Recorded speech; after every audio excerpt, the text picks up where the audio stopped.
Hello. Just turn the music Hi Luke. on. How Welcome are to you? Five Thank You. Ah, not bad. Are we live? Yeah, kind of. I'm just recording this just for the yeah show, and I just wanted to ask how are you? I'm not bad, thank you. Yeah, cool. Thanks for coming on the show, and It's amazing weather. yeah, all snowy. Can't go anywhere. Not allowed to go to work today. Hooray! But I Anyway, still have to do it. hmm, Anyway, yes.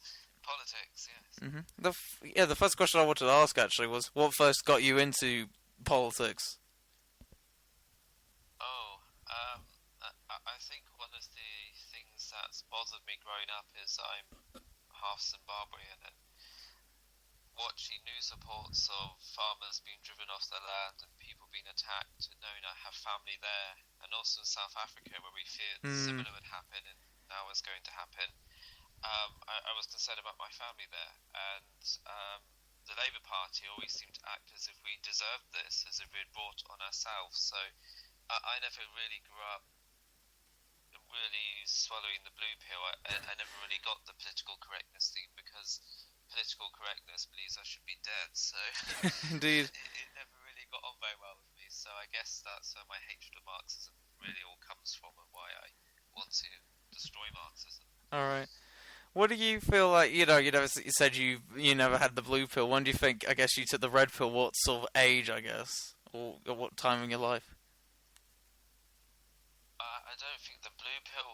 Somehow I never seemed to swallow it. That never really happened to me. I was a little more open to ideas like multiculturalism when I was younger, and I learned Polish to try and get on with my Polish neighbours, but they weren't really very keen to learn English, or they hate the English people. I can understand what people say in Polish on the bus or on the train. They constantly moan about English people. They don't like our culture. They hate our food. All they want is our jobs, our money. So I've sort of lost interest in multiculturalism because I find it's not a two-way street. Mm. Nobody really cares about our culture, which I just see disappearing. I love other cultures, but they don't like ours. Mm. Yeah, and that's interesting. And why did you from there decide to start a YouTube channel from that and a website? What made you decide to go down that route? I guess. Well, this was because I made the decision to go back to university. I thought, hey, I should get a master's degree. And off I went back to university, and I didn't quite realise how things had fallen apart in the last 10 years. And we'd had a bit of political correctness when I had my first round of studying, but I went back to university, and after 10 years, the political correctness is beyond aggressive. Cultural Marxism is in full swing. You can't call people he or she, you can't presume their gender, or you get disciplined. And then one day, Charlie Salmons from UCAM London and he's a bachelor student, but we went to the Freshers event, and we wanted to interest people in Brexit, and we committed the great crime apparently of waving the flag of our country, Oh no! and security was called. Oh no! This was just beyond belief for me. I could not understand this. Security being cool because I raised the flag of my country. And I got marched off the campus. I had to contact legal firms to Oh insist that they let me Jesus! back on the campus where I'm trying to study the degree. They wouldn't let me back on the campus, so I wouldn't be able to attend my classes. This was beyond crazy. I thought I can't just be like everyone else and just be quiet and look the other way. The political parties are not challenging this. The news outlets ignore it. Something has to be done. So YouTube seemed to be the way to try and get a bit of a voice to get over the mainstream media. And what would you say will be the main purpose of to anyone who's uninitiated, what will be the main purpose of your YouTube channel and your website? What would you say the main purpose is to anyone uninitiated? I think the main purpose of the YouTube channel is to red pill people. Basically, we call it Operation Red Pill because people have swallowed the blue pill. They are being taken in by postmodernism, and they no longer believe in the family. They don't believe in traditional values. And whether someone is a practicing Christian or not, that is part of our heritage. Mm. Those principles. They're being overrun now by Islam and fascism. So I want people to wake up and recognise that something's gone wrong in this country. And men came back from the World War and they were angry because they'd been sent over the trenches and mowed down. Thousands, millions of men died in the World Wars, and it was wrong. And they were angry and rejected authority. They didn't discipline their kids. We had the small brat hippie generation. We had the baby boomers throw away our nation. And what I want to do is regain that. That's why we talk about making Britain great again, or taking back our country, to lift those Donald Trump phrases, because we feel that the nation has fallen apart. Sorry about that. Just something was knocked over, and I just wanted to ask you about YouTube censorship, and just like Oh, trying to spread your message. How well has that gone down on politically correct YouTube?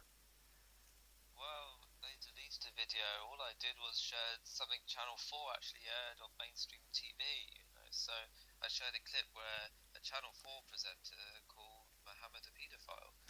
And I shared that, said mainstream media said this, and bang, the video was deleted. Told this was not on. So I'm wondering how long it is before they delete the whole channel. But YouTube is also refusing to monetize our videos. Not that we ever really made money out of this. We lose money on it actually, but it's all for the cause.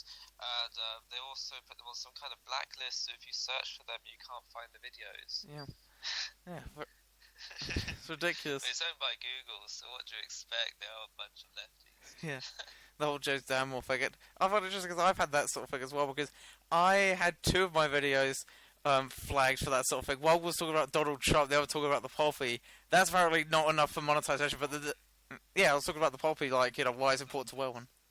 Yeah, I don't know. But, That was not appropriate, was it? no, but then again, Well, some of their advertisers have been showing Islamist content, so probably they would not be happy to be yeah. associated with your video. Mm. It's not advertiser friendly. Then again, if I was probably to walk through a Japanese forest and laugh at a dead kid, I'd probably get loads of, like what happened to that Logan Paul person? Like he violated YouTube's rules. He's apparently allowed to monetize his stuff, but Yeah. All kinds of bullying is allowed, all kinds of violence can be shown. ISIS has uploaded videos and they did nothing, but if we upload something saying we love our country, or stop hurting our children, suddenly we're in trouble. who do you think you would say the greatest like your influences are in terms of like your political views? Would you say? Who should we say? Quite a few. I like Benjamin Disraeli. Mm. I see a sort of comparison to Trump there, in that he pushed a degree of economic protectionism. I sort of support capitalism, but not in the absolutist free market sense. I would like us to tax imports and lower the tax on people who recruit British people who buy British products. I think that would be fair. They meet a certain percentage or something to try and protect our local economies. I don't think this has anything to do with race or anything like Of that. course not. It's simply a matter of the government should put its own people first, which is what Trump says, and I agree with that. So in that sense, I like Disraeli. I don't actually have much fondness for Gladstone, though. I do like sorry to the majority of the right these days, but I also think quite highly of some of John Stuart Mill's comments on free speech, of course. I agree with those notions that we've all got partial truth, so we should open to debate. I could probably think of some more modern people, perhaps.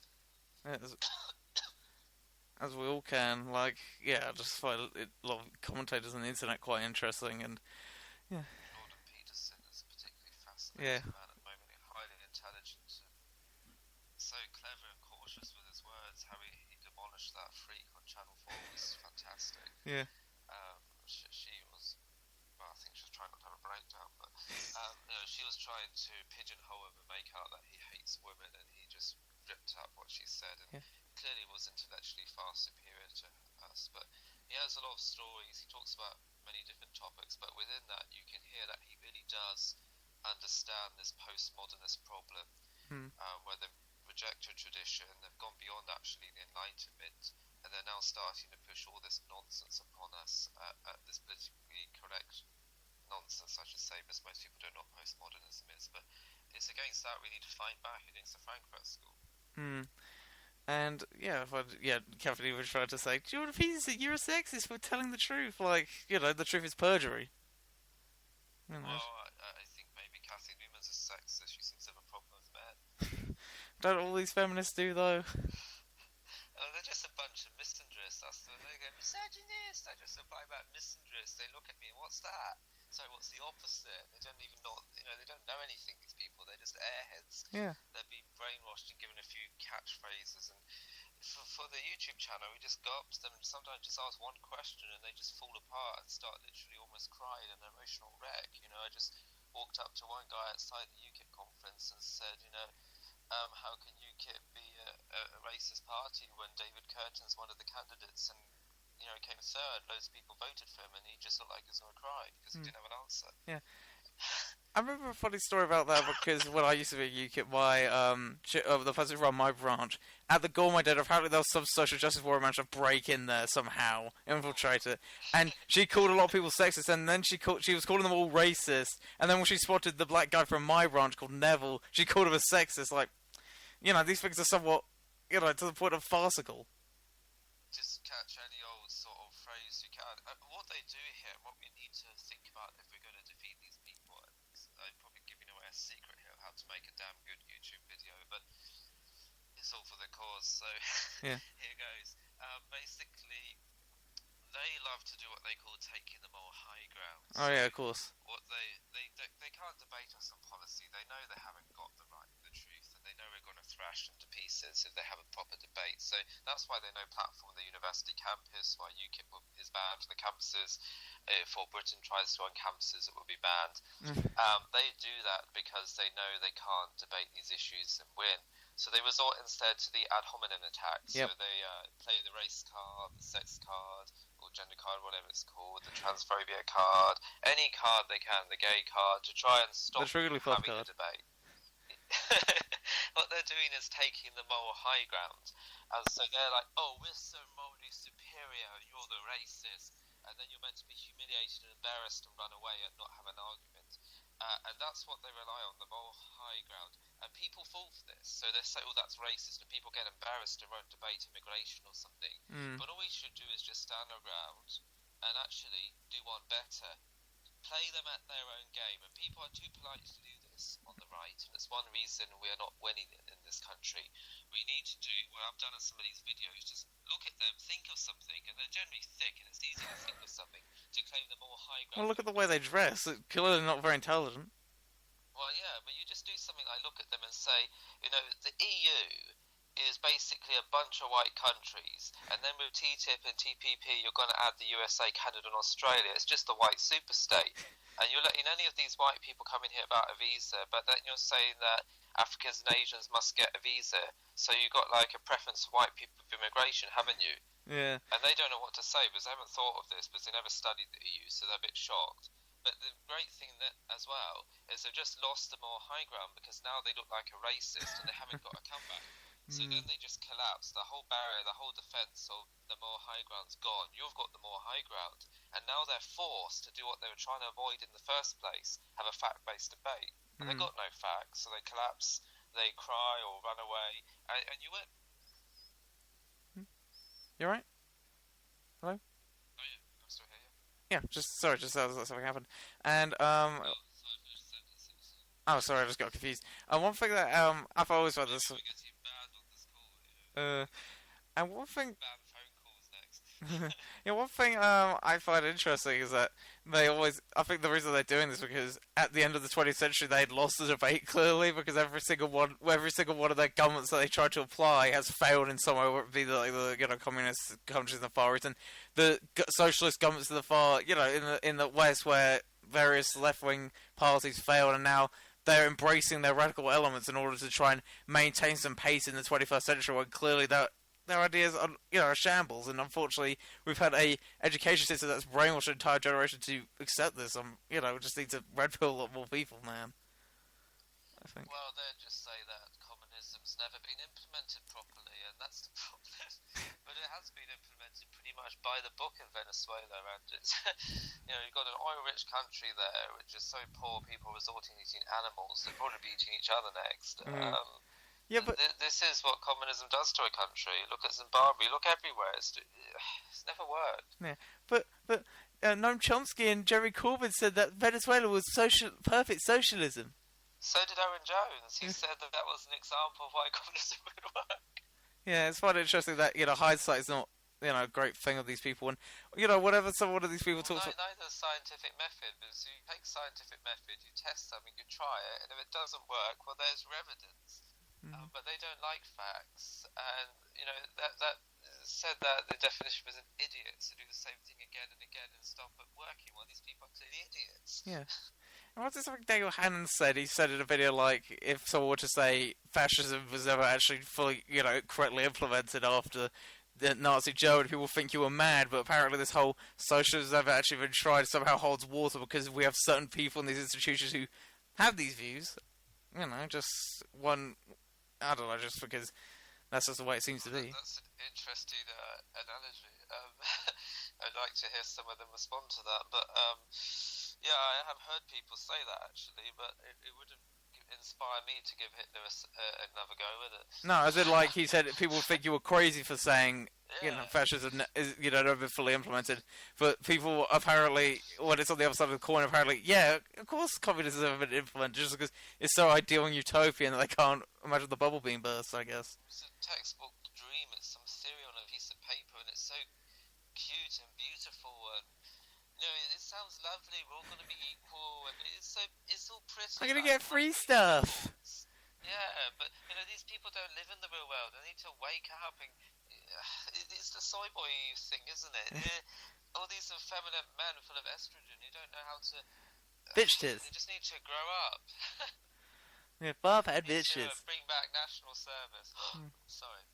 Oh, not controversial. I wouldn't mind doing it. It's just the fact that I'm just. Probably just really unfit, and it would help. Are you sure you want me to promote national service? Because you'll probably be the age you have to go do it. I wouldn't mind, I wouldn't mind helping. I wouldn't mind helping out. I think I'll probably be like an overweight, just me being really overweight probably help a little. Well, I wasn't saying you're overweight. Well, no, I know I am. Anyway, nobody would be after about national service, but No. No, because I don't think you should send young people to the front line, obviously. No, of course not. Well, maybe you should actually, because young people do join the army at that age, do you? But when I talk about national service, we could find a lot of things for people to do to help look after this country. We've got the security crisis now with terrorism, and we've got homeless vets. They could be their skills could be used. They could be training young people in a sort of home guard thing, a national service, to keep our streets safe, to patrol the streets, and it would help stop crime as well. And it's better than having yobos hanging around beating each other up and smashing in traffic lights and pinching chips from old grannies. Dead, Well, searching phones out of my hat, searching phones in London, which is what happened to me. Thank you, Sadiq. Sadiq shithole. I'm allowed to swear on this channel. So. Oh no, that's fine. It's fine. I was quoting a certain books, I think, in that context. But when to use the naughty word again, when London was called, sunny countries are called shit world countries. I thought that described London pretty well, to be honest. Especially parts of East London, which are recognisable now. Which I remember going to Tower Hamlets on a Jack the Ripper walk, and it's so bizarre. Like we were walking, it was so segregated. I wondered if you were in another country. Oh yeah, and then we turned. Yeah, then we turned right to go. People were probably shouting, "Whitey, get out!" No, it wasn't actually like that. It was just so. We were like in another country. Then we went to the right, and then we went to a pub, and it was so completely different. Like everyone, white, black, all these people were having, drinking and eating together in harmony. Like, very interesting how the culture immediately changes once you leave. Essentially, I can't remember what lane it was. It was just like one street, and one guy decided to go back there to get food. It was like, maybe you should have worn a helmet. I don't know. I don't feel safe in much of London anymore. It's becoming like parts of South Africa where you can't go if you're white, you'll have a higher chance of getting beaten up, which has happened to me actually. But London's not. It's in a way I don't. Immigration's fine in low numbers because people assimilate, they get absorbed, they become part of the culture, they learn the language, and they come to love our country. And I know many people are third-generation immigrants, and they're very British, and they're not all white. They're different backgrounds, and they love our country, and that's great. Yeah. But the problem is when you have such large numbers. Even Trevor Nelson, I think is his name, isn't Trevor it? I've got that Phillips. right, haven't I? Trevor Phillips, not Trevor Nelson. He's the DJ, isn't he? Yeah, Trevor. Well, No, it's Trevor Noah, isn't it? yeah, the really funny Trevor South Phillips. African comedian. Yeah. So, oh no, is that what I'm talking about? Oh no. Trevor Phillips, sorry, who's the Commissioner of Racial Equalities and all that, said that he thinks that we have ethnic ghettos appearing and people living parallel lives. So we have one community following Christian values and another community living by a totally different way of life, and that's not going to work for community cohesion. Because yeah, I find it interesting because all these people say, "Well, multiculturalism is wonderful," and look at say areas like Cornwall, the Isle of Wight, where there's barely any immigration to those areas of the country. And those places are actually, even though Cornwall's meant to be very poor, apparently, it's still actually relatively nice, and people assimilate there quite well, as opposed to Tottenham and Hackney, which I live very near, are shitholes because partially mass immigration and it's just they've been. You're going to get deported for calling it that. You're going to get kicked out of London then. Well, probably better for it, if I'm honest. But look at Ulster. There in Britain, they don't like to be called Britain, but it is Britain. Great Britain's the island. Britain's the Yeah. country.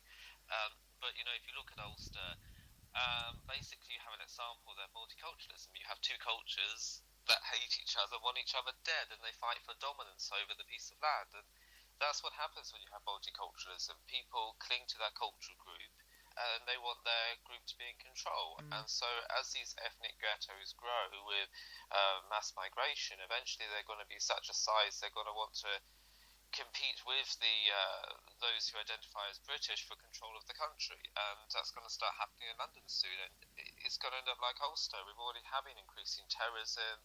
There's fear of counterattacks, so the media does greatly exaggerate that. But eventually, you might end up with something like Ulster in London or Birmingham. That's the danger.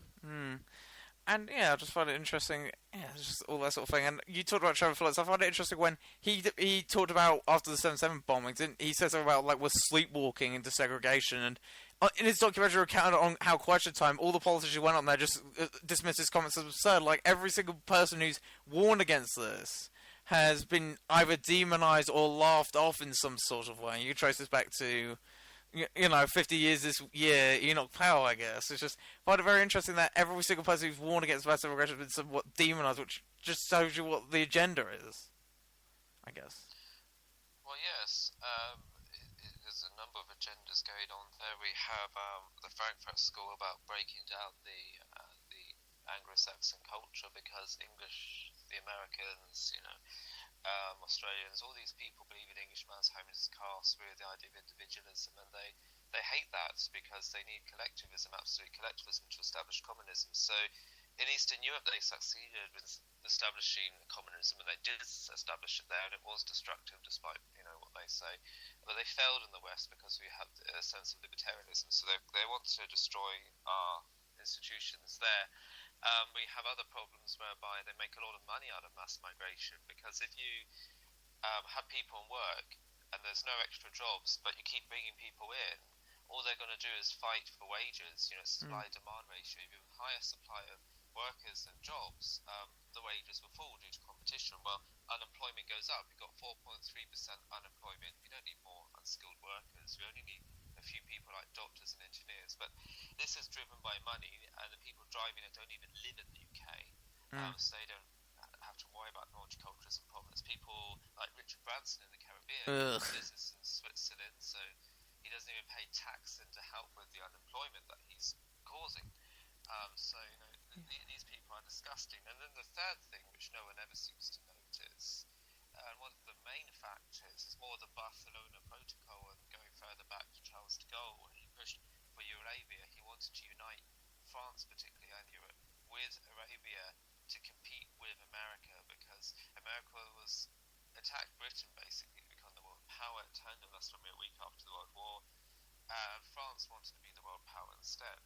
So it thought it could make an alliance with the oil-rich Arabian countries, and part of that deal was that they had to change the attitude we have. Was up to about the 1970s, if someone came to our country, they were expected to learn English, to respect our culture. When in Rome, do as in Rome. that had to change to please the oil-rich countries France made a deal with. So France then became very welcoming to mass migration, to multiculturalism, and then as we became part of the EU, that was pushed on us as well. And the thing is, France will keep doing that because France is ever so reliant on oil from the Middle East, but we're not. We have North Sea oil, we have gas supplies, and there's also modern versions of energy generation like wind, and we can do fracking as well. So we just need to say to the EU, if you want to go down this path of suicide, that's your decision, but we are going to get out of the EU, and we're not going to be part of this open borders and working with fake refugees and all this nonsense. Don't mention fracking. You might annoy the Greenpeace people. Well, who cares? Yeah, no. I'm just like, Greenpeace are a bunch of libtards, wank puffins. yeah. So, I find it interesting that one of the people that always people bring up about the EU thing, about the EU free movement, is that they always bring up the fact, well, after 3 months that migrants could potentially be kicked out. But I'm thinking, well, the fact that we cannot, that we can usually not get these. Why are we letting people in if you want to kick them out? That doesn't make sense. Yeah, exactly, and the fact that if we can't deport criminals already, but we can, the fact that we can't deport criminals, what chance have we got? The European Court of Human Rights, isn't it? Gives loads of human rights to criminals, but Yeah. because a lot of this is due to France, which is full of capitalism. It goes back to the World War, the white flag. They're a bunch of cheese-eating surrender monkeys. But that's I'm quoting The Simpsons. I'm not being racist. Yeah, but you might trigger someone.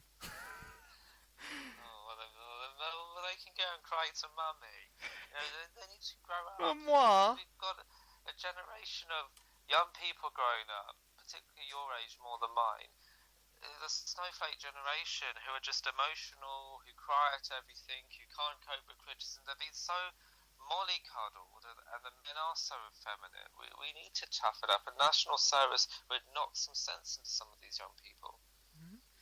And yeah, just another thing actually to get back to the main questions is that what would you say have been some of the main, beyond YouTube censorship, the main difficulties of what you are doing in terms of like activism and stuff like that? What would you say the main difficulties are? The main difficulties.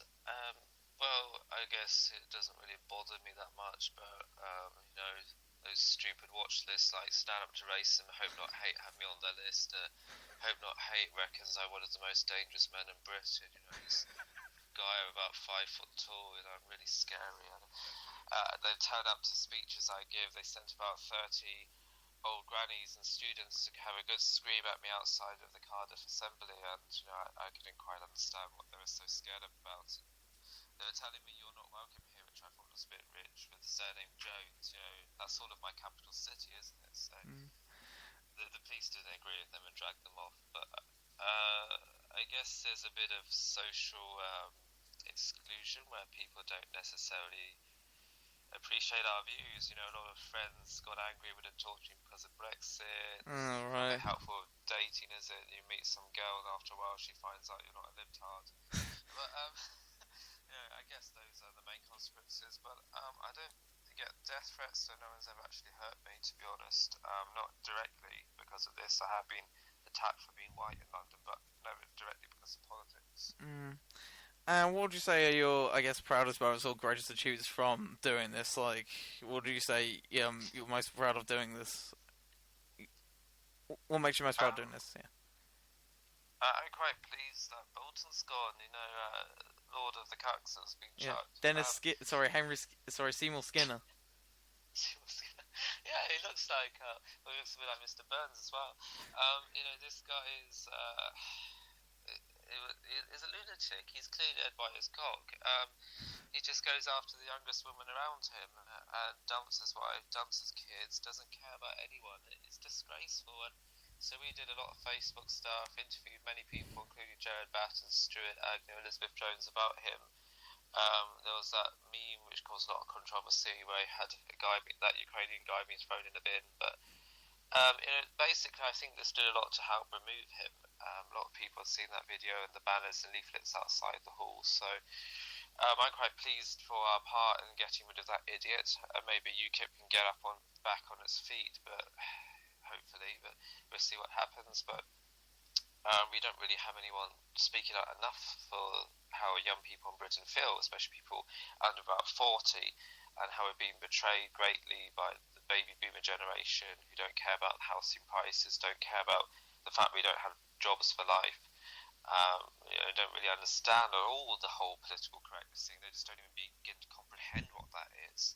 And so I feel we're giving some kind of voice to young people, and for that I'm quite pleased. Hmm. And also, so who would you be your new ideal leader of UKIP now? Because I know Batten's the interim leader currently. Who would you be your ideal leader be? I don't know, Katie Hopkins. Oh, sounds like a good idea. Because I remember on Twitter, I think it was Does like, it have to be someone that's actually a member? no, Well, Paul Joseph Watson could probably do a good job. I don't know why he doesn't get out and come. He should come to some Brexit rallies. Well, why is this guy needs to get out and join us on the street, not just talk to a camera we need someone like that who actually stand up and challenge political correctness. Because just talking about Brexit is, UKIP's banging on about Brexit as if it's going to be the answer to Brexit, but that referendum is going to happen. It's going to be, there was a 2-year thing, isn't it, that the deal's got to be done, and that's going to happen before the next election. So that will be done and dusted. UKIP's not going to have that opportunity to deliver Brexit. It's not about to become the government or even the opposition. So banging on about Brexit is not enough to run an anti-establishment party. Simply talking about Sharia law and Islamic fascism is not broad enough. We need someone who's going to stand up and take on the whole thing, all of the political correctness. That's what we need. Sorry, you were asking me a question. oh no, I was just one thing I find interesting that's one of the things I don't like about Bolt's the fact that his website, the thing that he closely resembled a manifesto, his priorities, only talked about Brexit and only talked about some priorities within UKIP, nothing socioeconomic or anything like that, which is, deadly because I think I think UKIP do need to move past Brexit, otherwise it will, not continue. Well, if it keeps clinging to Brexit, it's only got about 6 months of life to something's done about that, and then Brexit's not going to be the main focus of politics anymore. We will leave the EU in some form, probably sadly a soft Brexit, because UKIP has been in a disarray and not fighting this. UKIP members haven't been coming out and supporting Brexit rallies. Neither have Brexit Tories or Labour Tories, or Labour Brexiteers, to be honest. But basically, people are going places and swallowed all this nonsense from Theresa. UKIP just seems to have stood there in shock that we won the referendum and doesn't seem to realise that it's not a Brexit party. It's meant to be a libertarian party. It's meant to be more than just about Brexit, but it doesn't have that awareness of the whole political correctness. It needs to talk to young people like me that do understand this.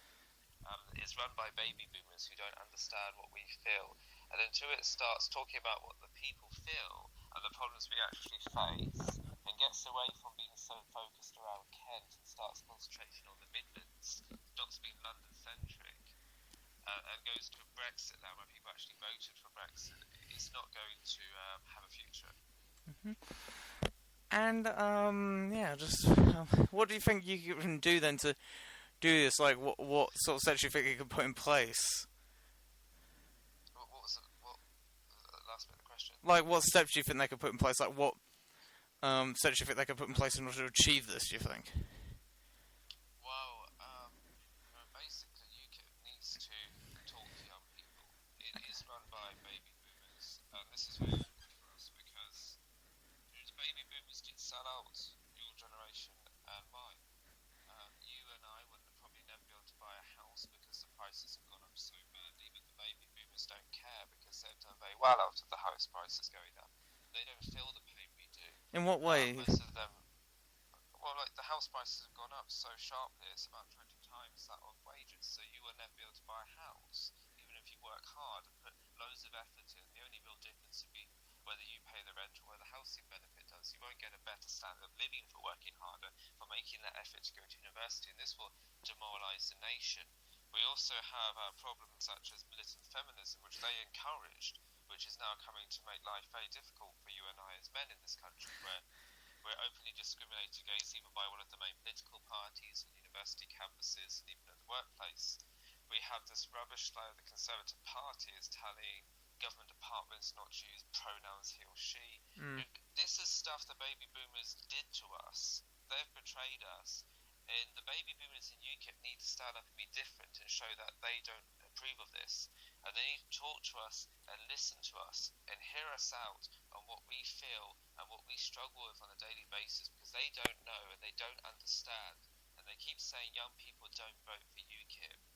You know, the majority of the electorate is not even my age, it's your age. It's between 18 to 24. Mm-hmm. And UKIP is losing out on that, and it will never grow and become a major political force unless it can reach out to young people. And it thinks the answer is to do some kind of Corbyn copycat. We don't want a bloody Mudgett Manny tree. We're not idiots. Young patriots are actually angry at the decline of our culture. We believe in the culture war. They don't even know what we're talking about. They're a bit, looking down on us for making memes and thinking, oh, that's a bit weird or something. They're just totally out of step with young people, and they need to learn to embrace that and to embrace the internet. The UKIP technical committee is run by people who don't really understand the internet. Until it starts doing things such as live streams, why aren't the MEPs doing live streams? Why aren't they talking to us? And until it starts talking about what we know and the problems we face and starts using Facebook properly, it's never going to go anywhere. I find it interesting that the irony of that is that Diane Jays is one of the few MEPs who seems to be doing some live streams on occasion, and now she's not in UKIP, not doing it. So I guess there's some cruel irony in that. But yeah, I just find it interesting. And on that topic, I guess, what made you, decide to join UKIP? And are you a UKIP member? Just to be sure. Yeah. Yeah, I'm still I'm a member of a branch committee. All right. What made you, decide to join? Well, I'm not claiming UKIP's perfect. I never have. I'm not saying you did, but people might think that. But basically, I've always been interested in politics, and I felt I had to do something, so that's why I did a lot of Brexit activism. On the university campus, it was full of lefty parties like Greens and Labour and the Lib Dems, and Same difference. I was and I was fed up with this, and I wanted to do something about this, and I couldn't make a UKIP society because there was me and Charlie, and we didn't know there was another UKIP guy at the time because he was no one ever heard of him. He appeared one day, but so at that point we didn't have people to make a society for UKIP, and we wanted to do something, and I was getting very fed up, so I thought I'd take over the Tory society, because it was just lazy and full of libtards anyway. What, the actual Tory party? I thought I'd try to make a bit of stand for social conservatism, a bit of traditional values, And so I went and joined the Conservative Party at that point and found that it was just so libtarded. Nobody got any of my views on wanting to save our traditional family values and any of that, and they were all too busy banging on about the benefits of multiculturalism to win votes. Really? And trying to embrace all the political correctness on the campus. Yeah, well, there was... I got the highest vote in the election at the university simply because I did what you need to do in politics, which is talk to the people about what they feel. So everyone was angry about the air conditioning. I didn't run around with a big board saying I'm a Tory. I just went around and said, if you vote for me, I'll stand up and try and speak out about the air conditioning, as they did. And I went to the first uni meet, for the student parliament thing, student union. And I said I want to put forward this motion about air conditioning. Apparently there wasn't time because they had to have an emergency meeting about discussing the refugee crisis. And I thought, what's this got to do with the university? That's for the government to deal with. We should be talking about student politics. It should be the air conditioning, the running of the university, not the running of the country. And I objected to this motion anyway, and two guys had the guts to stand with me. But one Tory went and hid out the back. He wouldn't even sit with us. He went and hid round the back. And as we walked out, I called him a cuck to his face, because he was. And I actually, we had a quick vote and expelled him from the Tory party, which the Tory HQ didn't like, but because he was a little bit of a golden boy. But, that was really an unofficial UKIP society. So anyway, at this point, I was getting fed up with the Tories.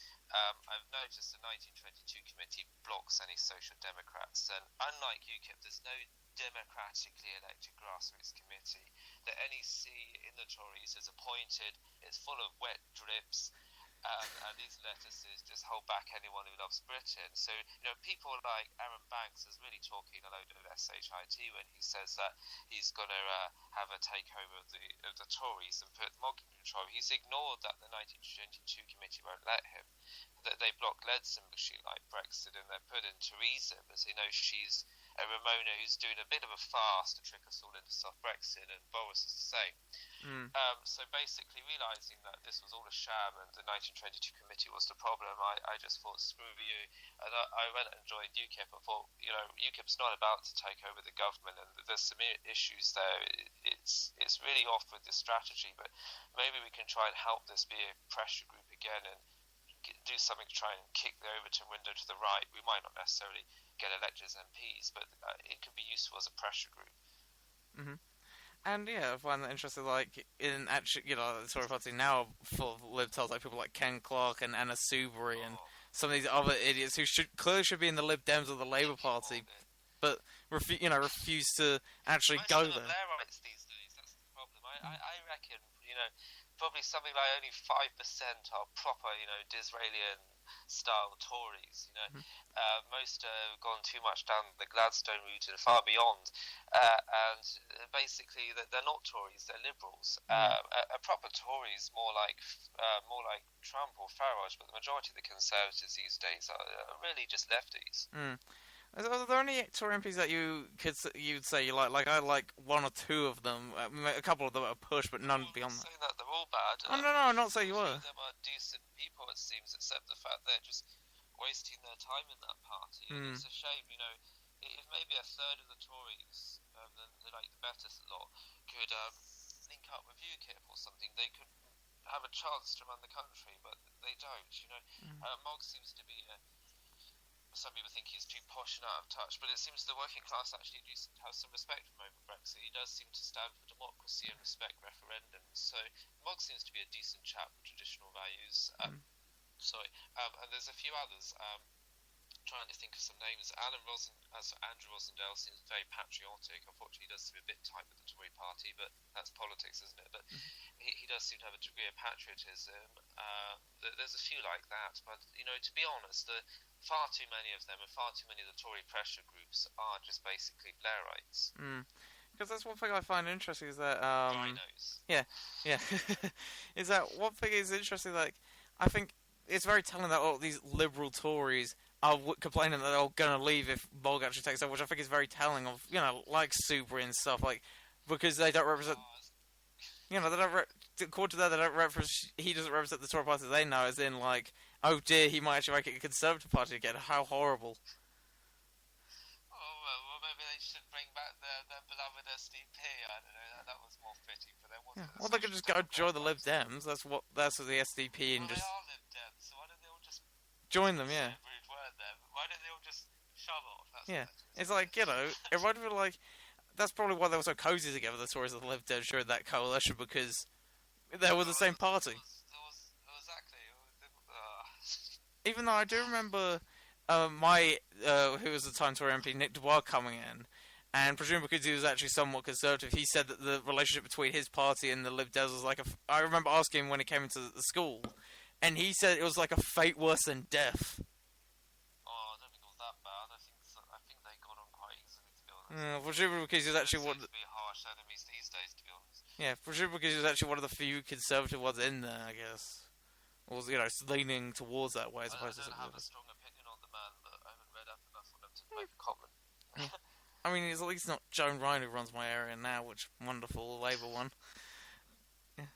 Which I think the thing with the two main parties is that there's good people in them, but they're shoved to the back benches never to be seen again. Well, of course, the two main parties are going to have their agendas, and if you don't toe the line, you're never going to get anywhere in those parties. So, if you want to stand for politics, you're really wasting your time if you stand for the two main parties. You won't be allowed to speak your mind. And with any party, you're going to play the game a little bit, unfortunately, with your team, and you have to compromise with the rest of the team to get more power together. But it's the people you'd have to compromise with is the question: what compromises you're going to have to make? Or they, in politics, you're going to have the main key issues, and then you've got the lesser issues. And if they're not going to respect your key issues, you should highlight some of the lesser issues if they support your key ones. That's the important thing. Yeah. Yeah, just like beyond. One thing I wanted to bring up was like beyond like UKIP and Trump. Was there any other like modern politicians you admire, or like politicians from like way back when beyond Disraeli that you admire potentially? Oh, going way back beyond this, really. Oh dear. No, no, not to say My, beyond him, like as in like you know past him in terms of like chronology, like in terms of like just any general politician, like going oh, back further than 200 years. Oh dear. Kick off. I don't know. Other politicians.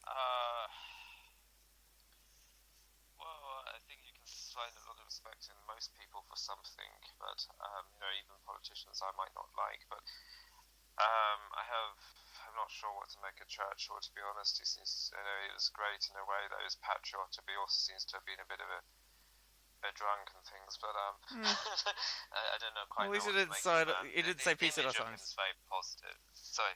He didn't say peace in our times, I guess. Though, or surrender to Hitler, Oh, yeah. like some others. Well, I think the portrayal of Hitler is a wonderful thing. I'm not sure. Oh, sorry, not Churchill. Sorry. Oh dear. Oh no. Oh, that's awkward. I'll blame the dyslexia for that. The portrayal of Churchill was a wonderful thing, but the reality was awful. Trying to think of other people. Other famous people in modern times. There's a lot of people that have done brave things, like Tommy Robinson has spoken out, even though the BBC tried to stop him against the grooming gangs. That was a wonderful thing he's done. I'm inspired by some American YouTube people like Gavin McGuinness. I like how he speaks out against political correctness. He's quite humorous as well. So those kind of people are probably quite inspiring. Mm-hmm. And also on that note, who would you say was our best and worst prime minister? Like, in your opinion? The best and worst prime minister. Yeah. Disraeli was a good prime minister. Some people say Thatcher was good for reviving the economy. I think probably some of the criticism of her is not valid because Wilson shut twice as many mines. I would prefer it if we hadn't shut the mines, we would pursue more economic protectionism, but I don't think singling Thatcher out on that's fair, and she did show some backbone, which was quite rare in the Conservative Party, so I do respect that. The worst Prime Minister, I don't know exactly which one I would choose. There's a few bad people, I never forgive Eden for the demise of the empire, but whether that was truly his fault or really we should blame America for that, to be honest, because they were trying to stab us when we were down. When they're our family, so that's really bad of them. But probably some of the worst prime ministers would have been people like, was the Labour guy, was it Foot? Michael Foot was not prime minister. Callahan was the one you think of one? No, James it's Callahan? another one. No, it was a bit later. I can't think of his name. Tony, we had that prime minister who stayed about 2 years or something. He left. It wasn't Foot, it was the other militant chap. But he was probably a serious contender for the worst prime minister ever, because he was trying the whole Corbyn thing and it failed. Yeah, well, Michael Foot was in leader of the Labour Party, but it wasn't the. Yeah, there was some Labour guy who got in and he was only there for a short period. He voted them out. Can't remember who it was. When was this? When was this? Sorry, I don't mean to be picky. Just try to help. Oh dear. I need to know a little bit more history of the Labour Party. I do need to know the enemy. Yes. Let's see if I can find it on the internet when I'm talking to you. Yeah.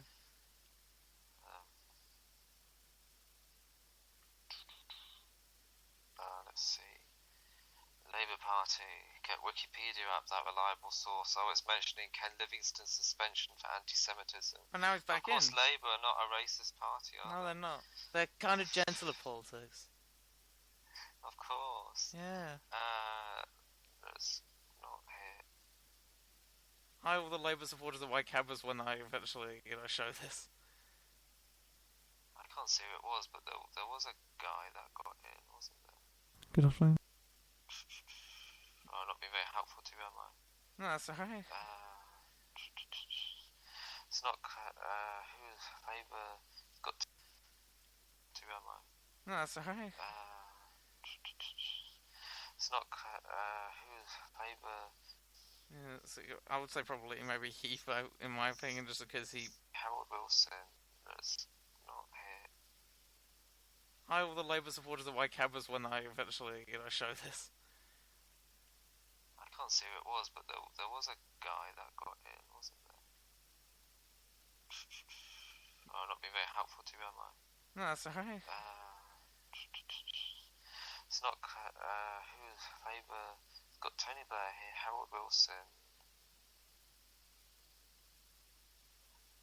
I don't know what his name was, but anyway, yeah. So probably would say Labour leaders have been the worst, to be honest. But Yeah, so I would say probably maybe Heathrow, in my opinion, just because he did sell us out to the EU and brought the economy to its knees.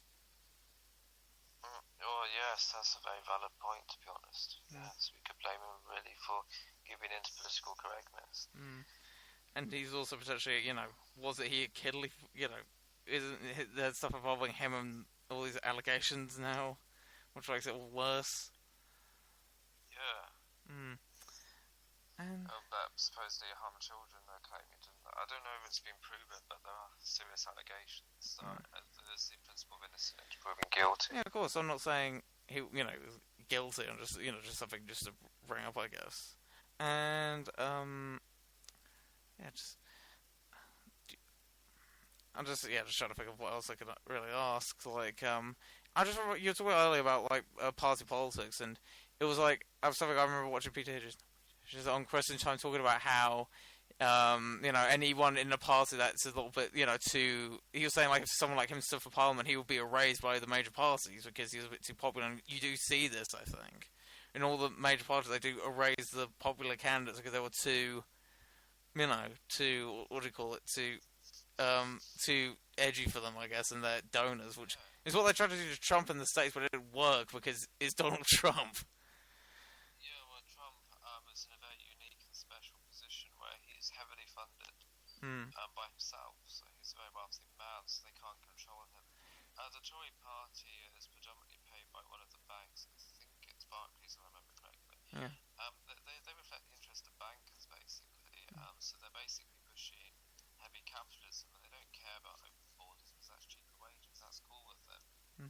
It's all a bit of a farce of conservatism to try and wake up the older voters, but in reality, it's a sham. And the Labour Party is just the voice of trade unionists. Middle class trade unionists now. Well, they don't seem to be standing up for the workers, do they? As a trade unionist, which I find quite annoying. It's just stand up for the workers. And we have mass migration undercutting wages, and they look the other way. We have our jobs being outsourced to India and China. That's why the mines were shut, why the factories were shut. And they don't really care less about that too much these days. They're just happy for all the jobs to go. So I'm starting to wonder why we even have trade unions. All they do is run around crying for train drivers with some of the best paid people in London.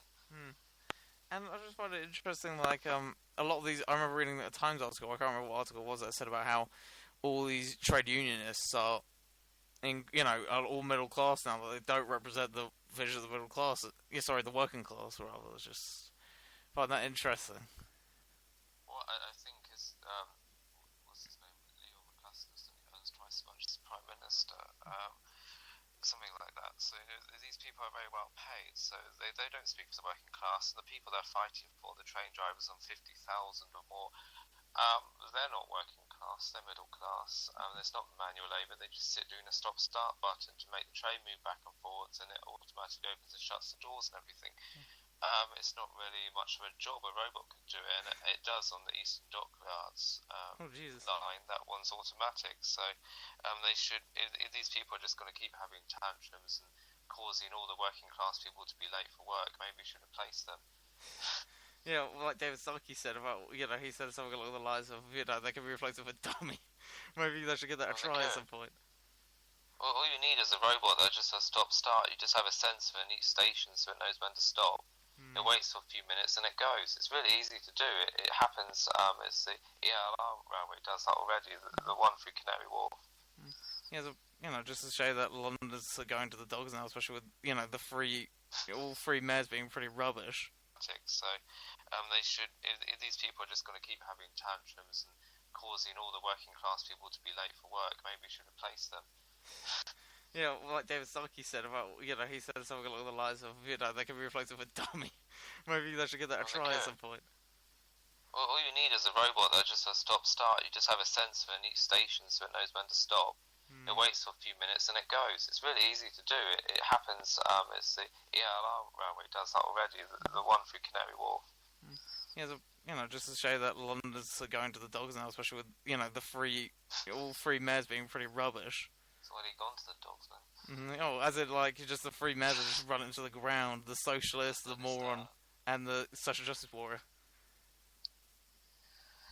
Oh, well, it's a sort of a union between Islamofascism and Marxism, and they've united in their hatred of Western civilization, or sort of capitalist Anglo-Saxon culture. But they're going to try and bring that down, and they both think afterwards they're going to dominate. So you'd end up with a massive civil war between the two, and I don't think it would be the Marxists that would win. I Of think the course not. Islamo-fascists would win and establish the caliphate. So anyone who's supporting this Marxist stuff is an absolute idiot. Well, they'll get what's coming to them and they'll be quite shocked. It reminds me of what that Russian defector said when he talked about how all these people who believe in social justice now will be quite horrified to see what their society will eventually look like. What was his name? His Leon something? I can't remember. He was on this talk show Oh, talking I know about the something. man. I can't remember his name, but I know the one you mean. Yeah, he's quite fascinating to listen to, but I can't remember his name. But yeah. Hmm. And yeah, just find that sort of interesting and just one thing also I find interesting is that who the new leader of UKIP will be. I remember some idiot on Twitter, I think it was Jason Ryan, who was talking about how Toby Young should be UKIP leader. And I'm thinking, well, at least Toby Young would at least get some publicity, but I'm not sure about his not sure about his general views, mind you. I know he's full blown Tory. But he's not a member, so how would he qualify to be the leader? Yeah, as in he was being He's a member. facetious. Yeah, Oh, okay. which I Oh, would. if we're going to be facetious, I actually would love if Milo was the leader of Oh yeah. Yeah, then they couldn't claim. Then they couldn't claim that it's like subtlety that UKIP's homophobic, which I find interesting during that mayor election. They always pushed like Sadiq Khan as like the Muslim candidate, yet there was a gay candidate, and Peter Whittle. Just kept quiet on that because he was UKIP.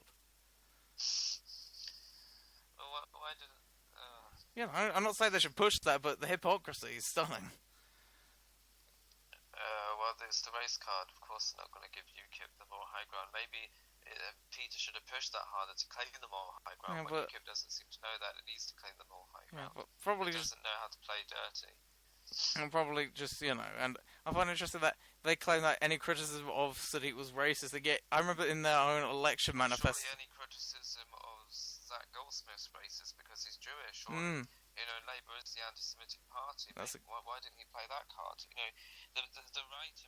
Zach's not that right wing anyway. He's basically Lib Dem, or Green Party member really. But basically, but generally speaking, anyone who's to the right of Labour is to the right of Corbyn doesn't know how to play politics properly. They're all far too polite.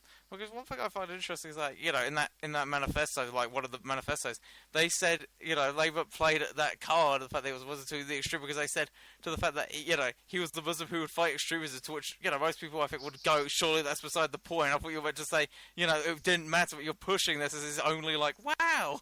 How amazing! Even though we've been having Muslim MPs in this country since '97, I think it's not. You know, Yeah. it's like wow, what a shock! Even though it's not really, but yeah, just Mr. Part and Parcel, yeah, he's going to fight extremism. yeah. Even Meanwhile, when he's shared a stage with jihadis, mm, even though he's crime is up, forgive me if I'm wrong, but I'm sure he's related to one. oh, could be, Cousin or something, isn't he? yeah. I'll take that back if I'm wrong, but I'm sure he is. So, this is the guy who's going to save us all. It's absolutely ridiculous. How he accidentally shared a stage with jihadis is beyond me. Can you imagine if someone said, oh, I accidentally shared a stage with some Nazis? If Boris Johnson had said, oh, whoops, I stood on that stage with 3 people from the KKK and I just didn't check first who they were. Basically, that was Sadiq's excuse. Oh, my team didn't do any research. Well, maybe you should sack them then.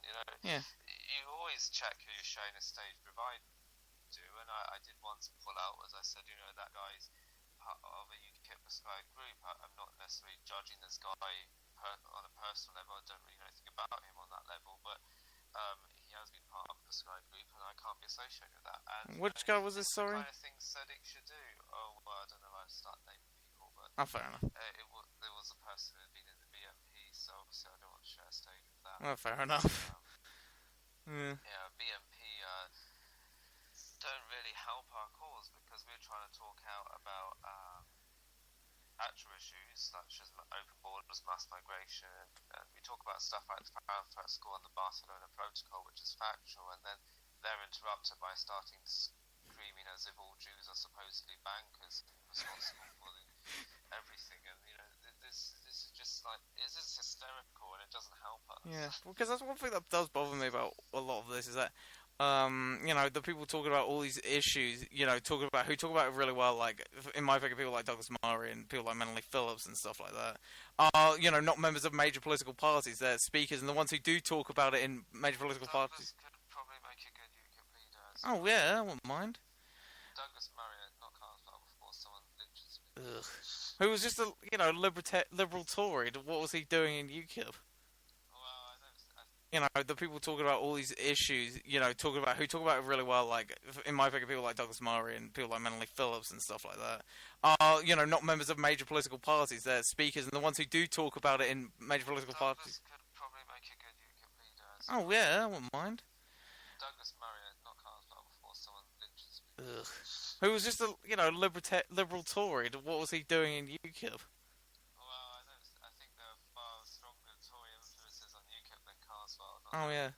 Be careful who I name without evidence, but I think Carswell was a small fry when it came to. It's not really Tory; it's more Lib Demi. Really, it's Lib Demi Tory. Yeah. Influence, Tufton, Swamp, and all that. Yeah, I just find it interesting that then at the same time they get rid of people like Godfrey Bloom, who I understand are not necessarily politically correct, but at least they're a legend, in my opinion. Yeah, exactly. Who are actual. Godfrey was leading UKIP. Oh yeah. On fire. Yeah, exactly. Godfrey's saying these politically correct things, and some older people in UKIP, baby boom generation, didn't quite get this. And Godfrey's with it. That guy's woke. He gets the political correctness stuff, and he takes it head on. And people like you and me will respect him for that. Yeah, exactly. Yeah. I stayed up all night to watch the results of the French election.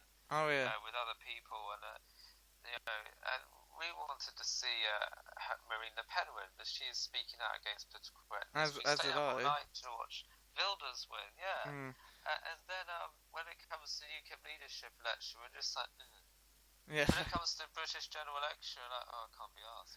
That's sworn again, sorry, but that's alright. So basically, we're just fed up with the British political sphere. We don't see someone standing up as a proper populist voice, speaking out for the working class people who have been shafted by mass migration. We can't afford houses, we don't have jobs, and the jobs we do have, they're giving to China. And they don't really care about the political correctness being rammed on the young people. Basically, and it's not just the working class, the lower middle class are being screwed as well, and particularly the younger people under about 40, and particularly your generation, under about 24, are really being abused, and the older people don't get it, and we don't have someone standing up and speaking out about it. And someone like Milo, they say he's really cheeky, and he probably is, and he probably does go too far. But he gives a voice to us and speaks about what we feel, and at the moment we don't have a political figure that does that, and that is the real problem. Why UKIP will eventually, unless it can address this, will fade out and have no more purpose. It will just disappear from politics. Yeah, because it's like one of the reasons I got into politics. Because forgive me for my youthful idiocy. I used to verge on leftism towards anarchy and then anarcho-communism at one point, but then I saw UKIP rise, and then I saw Nigel Farage rise, and I'm thinking, wow, this guy actually talks sense, and I became a little woke. And, I think a lot of people of my generation who are leaning right will probably agree with me. It's just, now that he's gone, UKIP needs a figurehead, and I don't think it has, filled those boots yet, if I'm perfectly honest. Even though I personally liked Nuttall and James, but that's just me. I'm probably crazy for that, but there we are. Well, that's a bit crazy. They must have done something that appeals to you, but they didn't appeal to enough people. Farage, there's issues of him back in Bolton and second referendums and things, which were Yeah, that did annoy me.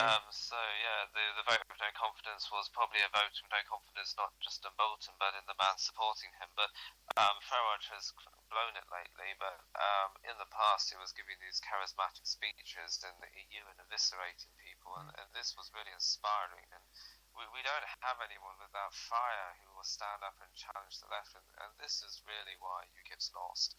And the donors are just really seems to be a bunch of free market absolutist Thatcherites who don't have any understanding of the working class or even the lower middle class, don't seem to understand the young people, and all they seem very worried about is free market economics.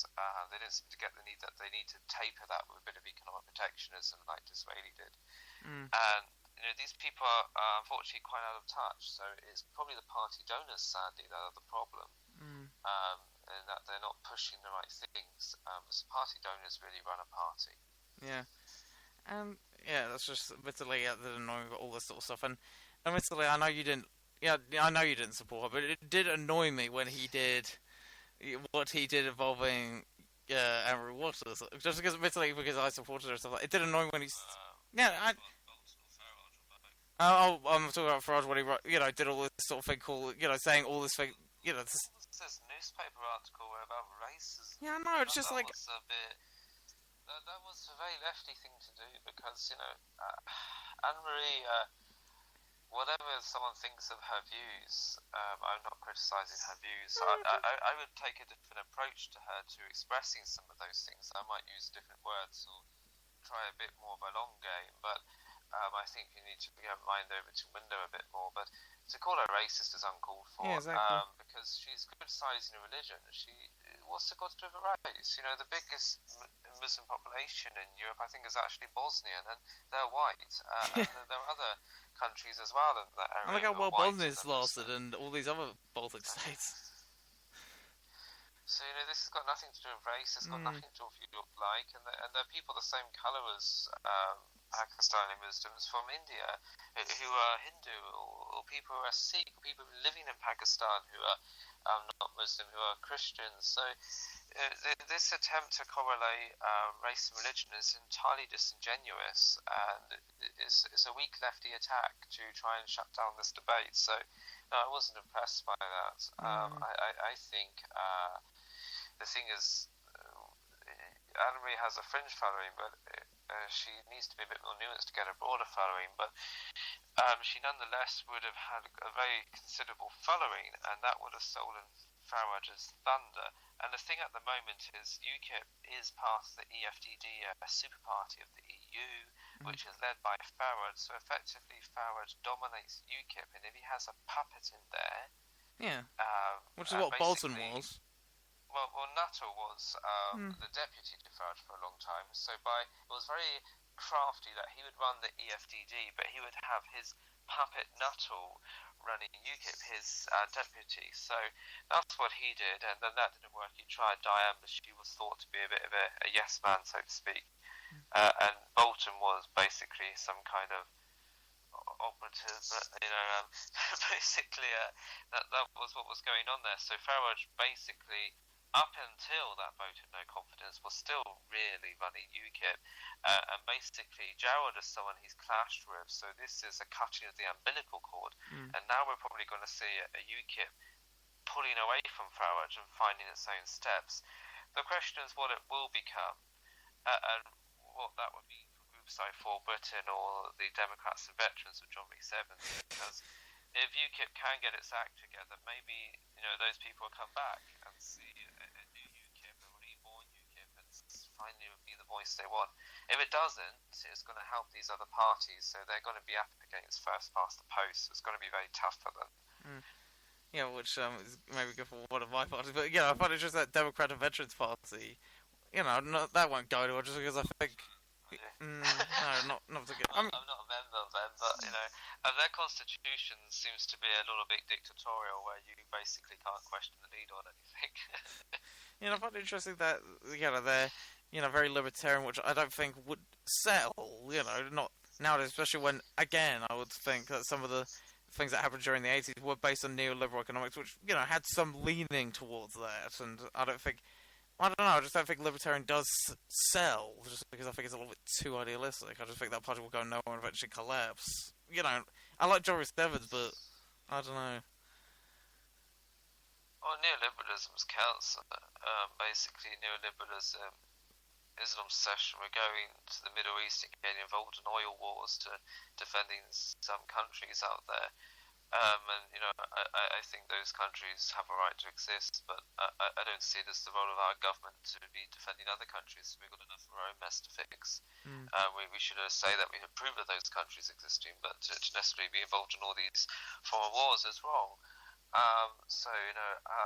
Neoliberalism is entirely harmful to us, and the neoliberal economics is very much about not having border controls, so freedom for business to do anything they want, and borders are seen as a restriction to that. We should perhaps have neoliberal economics, but within our borders. We still need to ensure that we have the borders. So libertarianism in absolute sense is dangerous and harmful. A lot of these American libertarian groups are a bunch of whack jobs who think things like we should have open borders and free love. They're just basically hippies. Even some of them in the UK are reformed hippies, and they haven't really changed. They're just rebranded. And they sort of drifted away from Marxism towards open border, free love, libertarianism, where anyone can come here. And, they talk about private property, and they say anyone should be allowed here and buy a piece of land because, it's just all you own is your property. You should have no right to put a border up. This just is absolute nonsense. And, I appreciate the early ideas of liberalism to a degree. I don't really get on with Gladstone's Corn Laws, because that was a sham that really did nothing to stop the Irish famine. The Irish famine was terrible, and it was awful that we took the corn out, but what we needed was economic protectionism to keep the corn in Ireland. So we do need economic protectionism, but not just on a national level, but on a regional level. But basically, I think the economic ideas of neoliberalism are very harmful, because the free market idea, where you can have free movement of people and goods across the board without any concern for what's good for the local people, is wrong.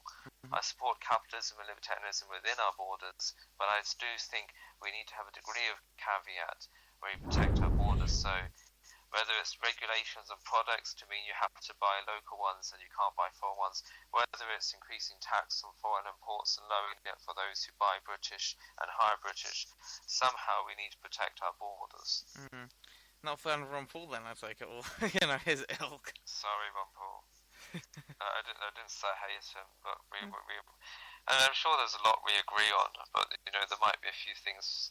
I wouldn't say he's probably the most absolutist libertarian. He's not a retard like what's the other Libertarian Party guy, Gary Johnson. To quote the guy himself, Undocumented. He's the greatest idiot.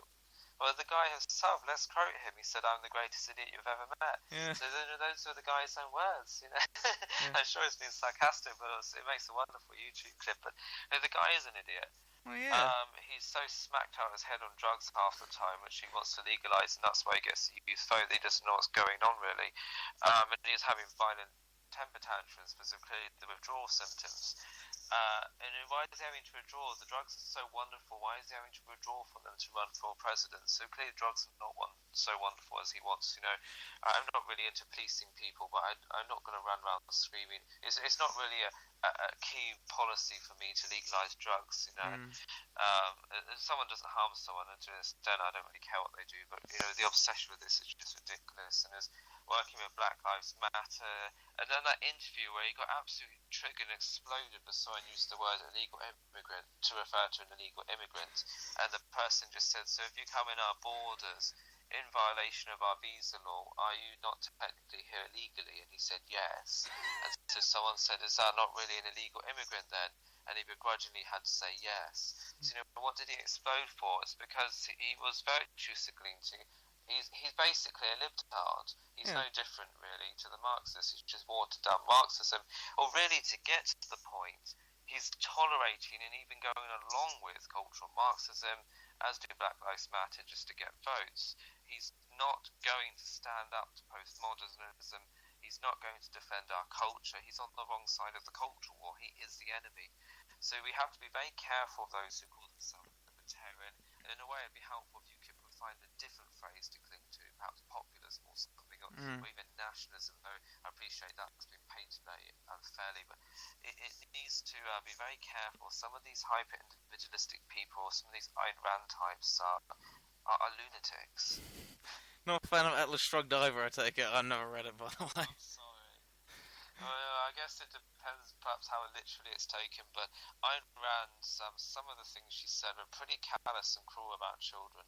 Well, like, what things did she say? I never actually read her work, or... Yeah, I know of her and what she advocates, but I tried to think. Well, there are a lot of arguments for and against abortion, but her argument that describing the children as basically parasites wasn't very you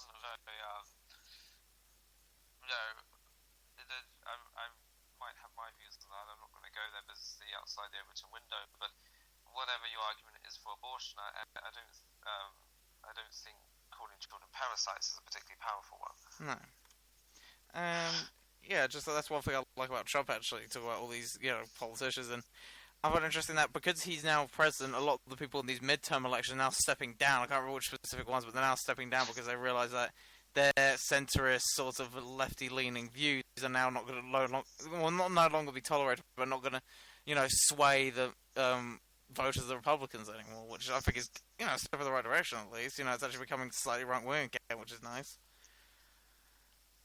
Yeah, well, we've seen the Overton window get shifted, and we have to do this carefully. If you do it too fast, people will fight against it. People don't like change. That's natural. It's human nature. We like what we're comfortable with. So businesses have changed management and so forth. But we can gently push the Overton window by bringing out these ideas. And Trump is very careful. He has said a few tricky things. I wouldn't necessarily have made the pussy comment myself, but Trump is very clever actually, because when he says a shocking thing, it's actually not outside of the Overton window. He says shocking things that many people actually feel and agree with. So when Trump says about open borders in Mexico and how he doesn't like it, people on the left might have a nervous breakdown and the media gives it the coverage, but people on the right actually agree with him. So that coverage is actually very helpful, because there's already about half the population on his side who now hears the message. Unfortunately, some other people don't quite play this game properly, and they go and make a really shocking statement, like UKIP on the burqa ban, or things that sometimes Paul Britain has said, which are a bit too strong, and the people are not really on the same page, the majority of the British people, even on the right. So it ends up just being bad publicity when the left screams. But if it's a shocking idea that the right's ready for, and the left has a tantrum, it backfires on the left, and the window gets kicked right. So by playing a sort of careful game, that old phrase is probably going to be misconstrued as something else, but no, but gently catchy monkey. We cautiously can bring the people over. That's probably is that probably not allowed to say that. I think it's quite. Never mind. I'm one of the few people. It means if you have a little trap there for the monkey, and you wait patiently, you'll catch him. I think we should eat them. But, Don't worry. Be at my door now. No. The CIA probably. I've never eaten a monkey, I promise. No, the CIA probably. It's a bit of a delicacy where my come from, but I've never had one. Yeah, the CIA are probably gonna knock down my door because I heard me over Alexa. And you can say what you want here, just in case I'm one of the few right-leaning people on this media show, which I'm kind of proud of, if I'm honest. But hey. And what do you think? And do you have just on a final note about this interview before we wrap things up? What do you see a positive or have to go to that other interesting thing? A positive or do you have a positive or negative view? What do you think it will get better or worse from here on in terms of like general politics or British politics rather, or just general politics? I think you should seriously look at getting a green card as plan B and consider moving to Carolina or Texas. So not the bit that Mexico is colonizing. Maybe North Carolina might be safer actually unless Texas splits. But I really think you should do that as a plan B, because we have first past the post against us. So I'm not saying that people don't mean well. I'm sure there's many well-meaning people in Britain, even in Democrats, but They're going up against four purpose past the post, which enforces a two-party system. UKIP did break that system by getting the MEP seats, and it had to get media coverage. That helped to get assembly seats. That's going to be very hard for a new party to do that. Our system is basically fixed. It flicks backwards and forwards between red and blue. And at the time, it's the most centrist one usually that gets elected. Thatcher was a bit of an exception, but generally whichever ones leaning to the centre get selected. So basically, in that sense, it's very difficult for us. And as for UKIP, it has a chance. It's blown a lot of it over the last 2 years, but it could possibly reinvent itself very quickly as giving a message. It'd have to give a message like Milo, basically, but obviously it's a political party. It couldn't be quite so comical, and it'd have to be a little bit more formal, obviously. But if it could find a more formal way to deliver that kind of message, it would win lots and lots of seats. But at the moment, it isn't quite on message. It's not really understanding the concerns of the working and lower middle class people. It's not really understanding the problems young people.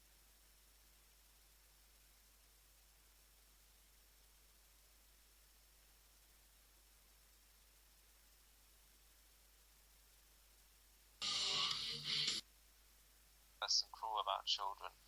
Well, not. No. The CIA probably. Carolina might be safe, actually. And at the time, it's the most centrist one usually that gets elected. Thatcher was a bit of an exception, but system. UKIP did break that system by getting the MEP seats, and it had to get media coverage. That helped to get assembly seats. That's going to be very hard for a new party to do that. Our system is basically fixed. It really reinvented itself between red and blue. And I don't know if the donors really understand that. At the time, it's the most centrist one usually that gets elected. Thatcher was a bit of an exception, but generally whichever ones leaning to the centre get selected. So basically, in that sense, it's very difficult for us. And as for UKIP, it has a chance. It's blown a lot of it over the last 2 years, but it could possibly reinvent itself very quickly as giving a message. It'd have to give a message like Milo, basically, but obviously it's a political party. It couldn't be quite so comical, and it'd have to be a little bit more formal, obviously. But if it could find a more formal way to deliver that kind of message, it would win lots and lots of seats. But at the moment, it isn't quite on message. It's not really understanding the concerns of the working and lower middle class people. It's not really understanding the problems young people. Really reinvent itself, and I don't know if the donors really understand that. I don't know if the back office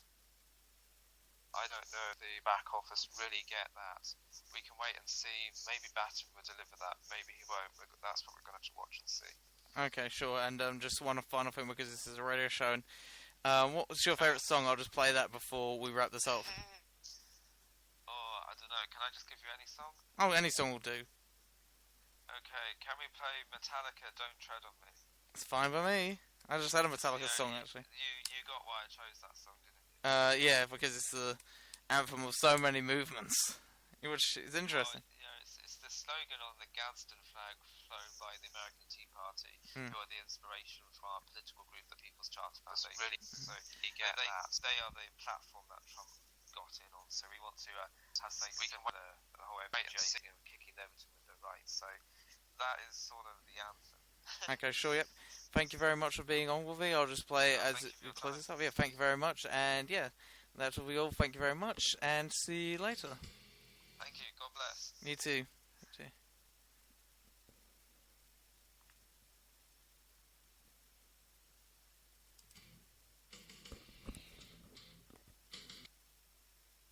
Yep, that was the end of the interview, but because I just decided, because it was very quiet, the version I played, because it was very low tech, I'm just going to play the actual, I'm just going to play the version that's a little louder.